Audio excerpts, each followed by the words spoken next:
David Horowitz is here. He's the editor of Front Page magazine. David, how are you, sir? Hi, Glenn. So, you know, I've been reading some of the stuff that you've been saying, because your online stuff is fantastic. And as I'm reading it, you say first thing you have to do is invert the myth. What does it mean to invert the myth?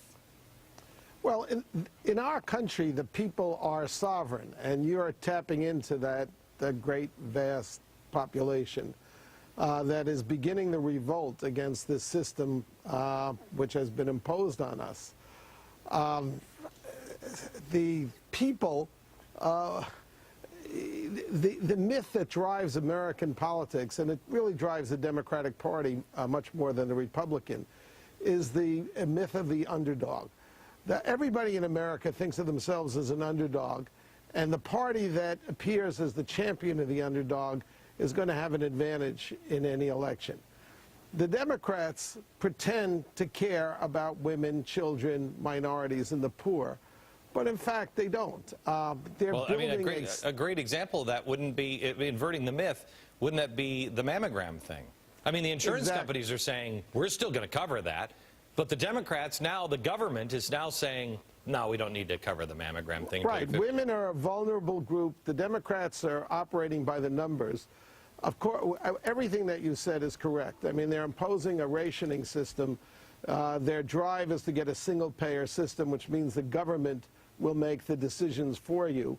And they already let out of the bag the fact that some women are not going to get mammograms, and that means they're going to die needlessly. And the government is going to make that decision. There's a potential. So you've got to get that.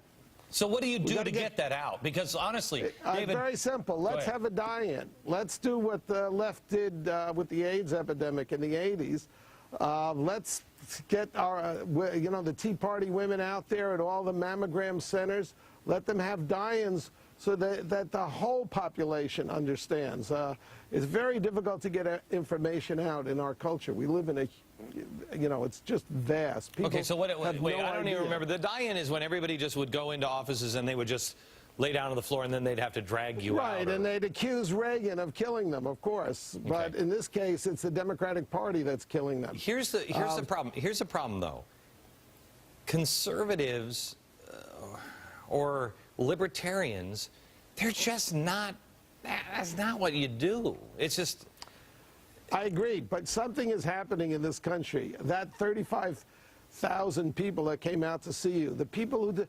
Conservatives never marched on Washington. That never happened. No.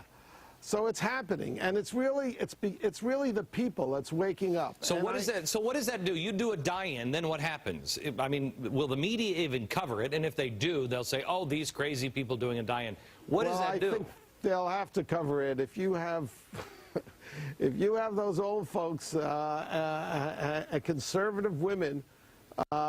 Getting out there and lying down on sidewalks to dramatize the fact that the Obama administration is out to kill innocent women by denying them the mammograms. I mean, because statistically it saves money. Can I tell you something, David? I have to tell you. Yeah. I have to tell you. And I'd like to get your response on this when we come back. But it almost makes a joke into politics, because you sit here and you think, oh, if I've got older women laying down on camera, whether it's true or not, saying, look, they're trying to kill me, you win. You win. This is what they've been doing for years. Hang on, we got to take a break. 100 years. We'll come back with your response. Hang on. David Horowitz, editor of Front Page magazine, and a website that is not only this one, but also, and I can't remember the name of it, Discover the Networks. Yeah, okay. Discover the Networks. It is fantastic if you want to find out who's connected who and what is going on. Discover the Networks. Please look at this website. All right, so David, this is the trick that they have been using. They just shout things that, whether they're true or not, if they can stage like a die-in, and they can call somebody a racist or whatever, they have won. You're saying now, if the right will use these tactics, the left won't know how to deal with it.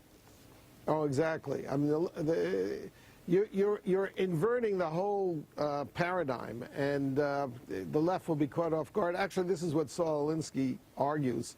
You catch the other side off guard. But it's exposing the reality. The reality is that liberals, so-called, are not, of course, they're not liberal, they're socialists, they're intolerant, and leftists and progressives are the oppressors of minorities and the poor. They control all the big inner cities in America, and they have for nearly 100 years. And these programs they're putting in, they run the schools as a jobs program for adults. There's millions of poor black and Hispanic kids whose lives are being destroyed by their policies, and they don't care. I was out in Florida, and I spoke to, you know, at least 25,000 people, and I said, the politicians are more afraid of Acorn and SEIU than they are the average American, because there's something to this, you know, community organizing and organizing for America. Do you think it's worthwhile? Because I was going to have I'm having a convention series around the country this coming year, and I'm going to do education on a lot of things. I'd like to talk to you about it, actually. But I'd like to have an education on a lot of things, and one of them is, how do you become a community organization or a community organizer? Is it worth doing that for to be able to get the people in Washington to listen to you if you can do it without corruption and the hookers and the pimps? Yeah. Well, look, the left and the right are not parallel at all. It's the creators and the destroyers. The conservatives are creators, and they're mainly doing what you're preaching. They're building businesses, although now it's very difficult to build a small business, and they're doing constructive things. So you're not going to ever get them into an army the way the left I have to tell you, David, I think you're wrong. Hang on just a second. I have to tell you, I think you're wrong on that. I had so many people come up to me and say, Glenn, this is the last few months of my business. I've had to lay off all these people. I can no longer compete in this this atmosphere, et cetera, et cetera. I can't get loans. I think you have a lot of really creative people that are seeing the destruction not only of their business, but also seeing the destruction of their country. And I think you've got some mighty powerful entrepreneurs that have some spare time on their hands. That is the way you will mobilize them. If they see a threat to everything that they have, which is what they're seeing now, then they will be mobilized. This is what happened during the Cold War. Conservatives came together. The coalition was forged around anti-communism because the communist movement was a threat to everything that they believed in. And you have to understand that this modern left, what you call the progressives, which is, my parents were card-carrying communists. They always called themselves progressives. They belong to the Progressive Party. It's the same battle, and it is these people are totalitarians. They think they know what's good for you, and they're going to control you to make you do what they think is good for you, even if you don't want to do it. David, got to run. Thank you very much.